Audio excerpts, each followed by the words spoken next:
Dear Black people, this is about the FBA, okay? Distinction has nothing to do with or doesn't mean the same thing as division. So, this whole thing with Tasha K and the FBA controversy has many people talking, has me thinking. A friend of mine and I were just talking about this yesterday. He brought it to my attention. First of all, comparing the foundational Black Americans to the KKK was way too far, okay? Tasha K definitely shouldn't have did that. We all know that the KKK was built around white supremacy, terror, intimidation, and violence against black people. FBA has nothing to do with that, okay? Identifying a specific black American lineage is not the same thing, as we all know. But I also don't want this because I did live in Africa, a part of Africa for some time. I lived in the Caribbean.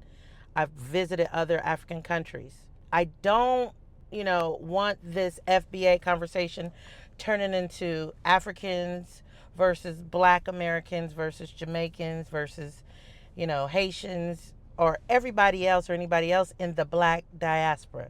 I don't want that. I have friends, I have family that still live abroad. But when racism shows up, that racist usually isn't stopping to check our ancestry. We all look the same to racist people, okay? For example, when that police officer pulls you over, and if they are a bad cop or a racist cop, do you actually think he gonna say, oh, I'm sorry, you're Nigerian, my bad. Oh, I'm sorry, you're a foundational Black American, my bad. Wait, you Jamaican? Oh, carry on. They're not doing that. Oh, you're part of the FBA, you good. We all look the same, okay? To anybody that's racist, that want to target you for the color of your skin. Listen, people, here in America, we are black before, they know anything else about us. But here's where I believe distinction is necessary, okay? We can acknowledge our shared blackness without pretending that we are the same or that we all share the exact same history. Foundational Black Americans have a specific American lineage tied to the generations of slavery here in the U.S., okay?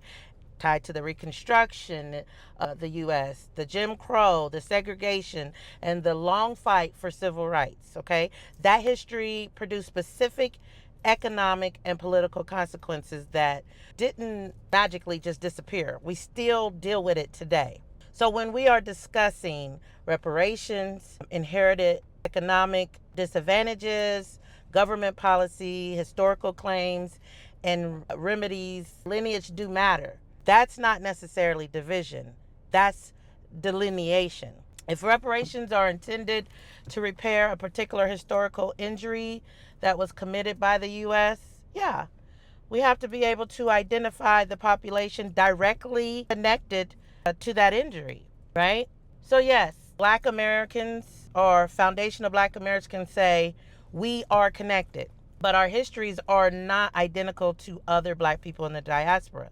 And both can be true at the same time, okay? A Nigerian can be proud to be Nigerian. A Jamaican can be proud to be a Jamaican. A Haitian can be proud to be Haitian. So, what's wrong with a Black American being proud to be a foundational Black American whose family has been here for generations, okay? There's nothing wrong with them to say, hey, this is my lineage, this is my history, and there are claims attached to that history. There's nothing wrong with wanting to be identified with that. We don't need to hate each other to make that distinction. And I feel like that is what's starting to happen. The wrong people are sending us the wrong direction, okay? Because if we become so busy fighting over which kind of black we are, we might lose sight of the systems that have historically had no problem with seeing us all as black. Let's just keep it 100. Distinction for historical accuracy and justice? Yes. Division and hatred among black people of the same skin tone? No. Okay? Those are two very different things. So, to my dear black people, learn the difference between delineation and division. All right? I support delineation. I do not support division. Love you.